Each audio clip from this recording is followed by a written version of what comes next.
तो इसमें क्या है, the additional field B M is proportional to magnetization of the material and is expressed as, means ये जो एडिशनल फील्ड प्रोड्यूस हो रहा है इसके अंदर बी एम, इसके अंदर मटेरियल के अंदर, ठीक है, ये किसके डायरेक्टली प्रोपोर्शनल होगा, इंटेंसिटी ऑफ मैग्नेटाइजेशन के। ठीक है, इंटेंसिटी ऑफ मैग्नेटाइजेशन हमने क्या डिफाइन किया था, magnetic moment developed per unit volume of the substance या मैग्नेटिक मटेरियल। ठीक है, and this can be given as B is equal to B M is equal to mu naught M. ठीक है, ये क्या है, एडिशनल फील्ड किसके अंदर जनरेट हो रहा है, ये मटेरियल के अंदर, ये डायरेक्टली प्रोपोर्शनल होगा किसके, इंटेंसिटी ऑफ मैग्नेटाइजेशन के। इंटेंसिटी ऑफ मैग्नेटाइजेशन क्या डिफाइन किया था हमने, magnetic moment developed per unit volume of the material when placed in magnetizing field. ठीक है, तो यहाँ पे बी एम डायरेक्टली प्रोपोर्शनल होगा किसके, एम के। ठीक है, तो यहाँ पे इसमें ये प्रोपोर्शनलिटी कांस्टेंट आता है, दैट इज म्यू नॉट, तो B M is equal to mu naught M. ठीक है, अब ये वैल्यू आप इसके अंदर सब्स्टिट्यूट कर दो, तो बी की क्या वैल्यू आएगी बेटा, इसमें बी नॉट प्लस ये कितना है, म्यू नॉट एम। ठीक है, B naught plus mu naught M, clear है। ठीक है, अब बी नॉट किसके इक्वल है, ये हमने लिखा था फर्स्ट और सेकंड डेफिनेशन की हेल्प से। बी नॉट मैग्नेटाइजिंग फील्ड, इसको हमने लिखा था म्यू नॉट एन आई। ठीक है, देखो सेकंड डेफिनेशन में हमने लिखा था मैग्नेटिक या मैग्नेटाइजिंग इंटेंसिटी के लिए, तो उसको हमने लिखा था H, that is number of ampere turns per unit length. ठीक है, तो ये वैल्यू हमने यहाँ सब्स्टिट्यूट कर दी थी, तो बी नॉट किसके इक्वल आया था आपका, म्यू नॉट एन आई की जगह हमने सब्स्टिट्यूट किया था एच, तो ये आया था आपका म्यू नॉट एच के इक्वल। ठीक है, अब बी एम किसके इक्वल है, म्यू नॉट एम, ये वैल्यू हमने यहाँ सब्स्टिट्यूट कर दी। ठीक है, और इसके अंदर बी नॉट की वैल्यू ये सब्स्टिट्यूट कर दो, that is mu naught H plus mu naught M. ठीक है, तो यहाँ से म्यू नॉट कॉमन आ जाएगा, that is mu naught H plus M. ठीक है, तो जो मैग्नेटिक इंडक्शन है that is equal to mu naught H plus M. M क्या है, मैग्नेटाइजिंग फील्ड इंटेंसिटी है, एच क्या है बेटा, जो हमने सेकंड डेफिनेशन में दिया था आपको, दैट इज मैग्नेटिक इंटेंसिटी। ठीक है, that is equal to number of ampere turns per unit length. Clear है, तो बी किसके इक्वल आएगा, that is magnetic induction is equal to किसके इक्वल होगा बेटा, ये this is equal to mu naught H plus M. ठीक है, नेक्स्ट इसके अंदर जो डेफिनेशन आती है बेटा, that is magnetic permeability. Next definition is of magnetic permeability. Permeability, ठीक है, मैग्नेटिक परमिएबिलिटी क्या होगी बेटा, the magnetic permeability of a material may be defined as the ratio of its magnetic induction B to the magnetic intensity H। ठीक है, देखो इसको represent करते हैं परमिएबिलिटी को म्यू से। ठीक है, फ्री स्पेस के लिए इसको रिप्रेजेंट करते हैं बेटा किससे, म्यू नॉट से। तो मैग्नेटिक परमिएबिलिटी म्यू, ये किस किस का रेशियो होगा बेटा, मैग्नेटिक इंडक्शन, मैग्नेटिक इंडक्शन क्या है आपका बी। ठीक है, तो it is defined as the ratio of magnetic induction, clear है, टू इट्स मैग्नेटिक इंटेंसिटी। ठीक है, मैग्नेटिक इंटेंसिटी क्या है, एच। ठीक है, तो mu is equal to B by H. ये जो रेशियो होगा, this ratio is known as magnetic permeability. ठीक है, इस रेशियो को क्या बोलते हैं बेटा, मैग्नेटिक परमिएबिलिटी। अब इसकी एसआई यूनिट क्या होगी, मैग्नेटिक इंडक्शन, इसकी एसआई यूनिट क्या होगी, टेस्ला। ठीक है, और एच इसकी यूनिट क्या बताई थी आपको, एम्पियर पर मीटर। ठीक है, क्योंकि number of ampere turns per unit length है, तो इसके लिए क्या यूनिट आएगी बेटा आपकी, एम्पियर पर मीटर। ठीक है, तो इसके लिए यूनिट आ जाएगी, its SI unit is tesla metre per ampere. ठीक है, तो इसकी एसआई यूनिट होगी tesla metre per ampere. Clear है? सारी डेफिनेशंस दी हुई हैं बेटा यहाँ पे, देखो एक बार इनको रिकॉल कर लेते हैं। फर्स्ट तो डेफिनेशन थी magnetizing field that exist in vacuum, ठीक है, जो वैक्यूम के अंदर एग्जिस्ट करेगा और जो क्या करेगा, मैग्नेटिक फील्ड इंड्यूस करेगा, ठीक है। That field is known as magnetising field, इसको बी नोट से रिप्रेजेंट किया था, and B naught is equal to mu naught n I. ये जो मैग्नेटिक फील्ड है ये किसकी वजह से है, ड्यू टू अ सोलेनॉइड, ठीक है। ये आपको बताया था कि इस डेफिनेशंस किसके रेस्पेक्ट में हम डिफाइन कर रहे हैं, with respect to a solenoid, ठीक है।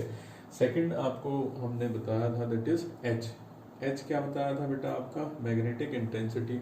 मैग्नेटिक इंटेंसिटी किसके इक्वल था, number of ampere turns per unit length of a solenoid to produce the required magnetic field, ठीक है।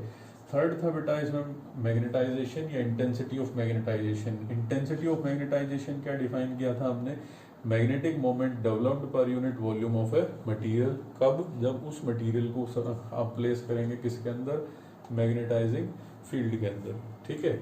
फोर्थ डेफिनेशन ये लिखी हुई है यहाँ पे, मैग्नेटिक इंडक्शन, ये सिंपली सम होगा किसका, magnetizing field means external magnetic field plus जो एक्स्ट्रा फील्ड इसके अंदर डेवलप होगा उसका, ठीक है। अब ये डायरेक्टली प्रोपोर्शनल होता है किसके, इंटेंसिटी ऑफ मैग्नेटाइजेशन के। क्लियर है? फिफ्थ डेफिनेशन क्या है, मैग्नेटिक परमिएबिलिटी। मैग्नेटिक परमिएबिलिटी किसके इक्वल होगी बेटा, mu is equal to B by H, ठीक है। बी क्या है, मैग्नेटिक इंडक्शन, और एच क्या है बेटा आपका, मैग्नेटिक इंटेंसिटी, ठीक है। तो it is defined as the ratio of magnetic induction to the magnetic intensity H, ठीक है। तो इसकी एसआई यूनिट होगी टेस्ला मीटर पर एम्पियर, ठीक है। इसकी एसआई यूनिट होगी बेटा आपकी tesla metre per ampere. Clear है? नेक्स्ट आता है इसमें sixth definition that is relative permeability. Next definition is relative permeability, ठीक है। अब रिलेटिव परमिएबिलिटी उसी तरीके से डिफाइन करेंगे जैसे हम रिलेटिव परमिटिविटी डिफाइन करते थे, दैट इज उसको हम डाइलेक्ट्रिक कांस्टेंट भी बोलते थे फर्स्ट यूनिट के केस में। सिमिलर डेफिनेशन यहाँ पे होगी मैग्नेटिक परमिएबिलिटी की, ठीक है।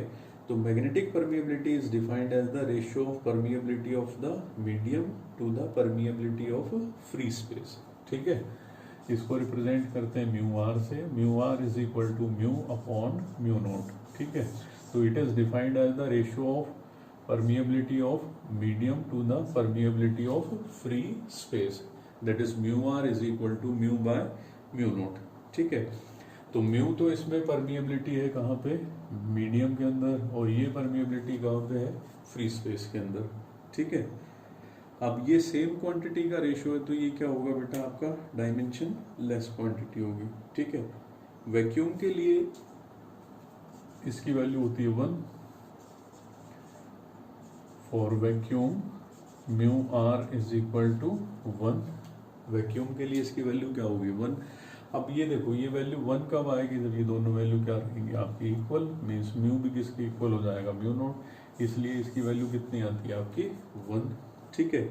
बाकी कंडीशन में जैसे एयर के लिए इसकी वैल्यू आएगी बेटा आपकी mu R for air, this is 1.00004, ठीक है, 1.0004, क्लियर है। And for iron its value may be more than 1000 for iron, ये जो वैल्यू है ये ज़्यादा होगी किससे, मीन्स काफ़ी ज़्यादा वैल्यू होगी, ठीक है। अब देखो परमिएबिलिटी हमने क्या डिफाइन किया था कि मैग्नेटिक फील्ड लाइंस कितने डिग्री तक किसी भी मीडियम के अंदर पेनिट्रेट करती हैं, ठीक है। आयरन मैग्नेटिक मटेरियल है तो इसके अंदर मैग्नेटिक फील्ड लाइंस ज़्यादा डिग्री तक जाएंगी, तो इसके लिए ये रेशो बढ़ जाएगा क्योंकि म्यू की वैल्यू ज़्यादा होगी in comparison to mu naught, means magnetic field lines will move inside the iron more than the vacuum, तो ये वैल्यू काफ़ी ज़्यादा होगी। तो ये जो रेशो है this is much greater than 1000 या ऑफ द ऑर्डर ऑफ 1000, ठीक है। नेक्स्ट है मैग्नेटिक ससेप्टिबिलिटी, ठीक है। मैग्नेटिक ससेप्टिबिलिटी किस किस का रेशियो होगा बेटा? It is defined as the ratio of intensity of magnetisation m to the magnetising field intensity. ठीक है, ratio of intensity of magnetisation m to the magnetising field intensity. ठीक है, this is the last definition, 7th, that is magnetic susceptibility। ठीक है, इसको काई M से represent करते हैं। ठीक है, फर्स्ट यूनिट में भी है ये, वहाँ पे भी हम डिस्कस करेंगे। वो इलेक्ट्रिक ससेप्टिबिलिटी है, ये क्या है? Magnetic susceptibility. तो chi M is equal to, it is defined as the ratio of intensity of magnetisation, that is M, third definition, to the magnetising field intensity, that is H. ठीक है, तो magnetic susceptibility is the ratio of magnetising field, sorry, intensity of magnetisation m to the magnetising field intensity h। Clear है? तो ये कुछ definitions हैं। ठीक है, इनको बेटा एक बार समझ लेना अच्छे से, नहीं आते हैं तो आप मेरे से कांटेक्ट कर लेना। ठीक है, बट ये डेफिनेशंस नेसेसरी हैं। इसके बाद मैग्नेटिक मटेरियल्स हैं। ठीक है, उसके बाद ये यूनिट आपकी ख़त्म हो जाएगी बेटा। क्लियर है? अभी इससे रिलेटेड कुछ क्वेश्चंस मैं और दूंगा, elements of earth magnetic field से रिलेटेड कुछ प्रॉब्लम्स। ठीक है, उनको डिस्कस करेंगे। Then we will start next unit, that is 4th unit, electromagnetic induction and alternating current. ठीक है बेटा।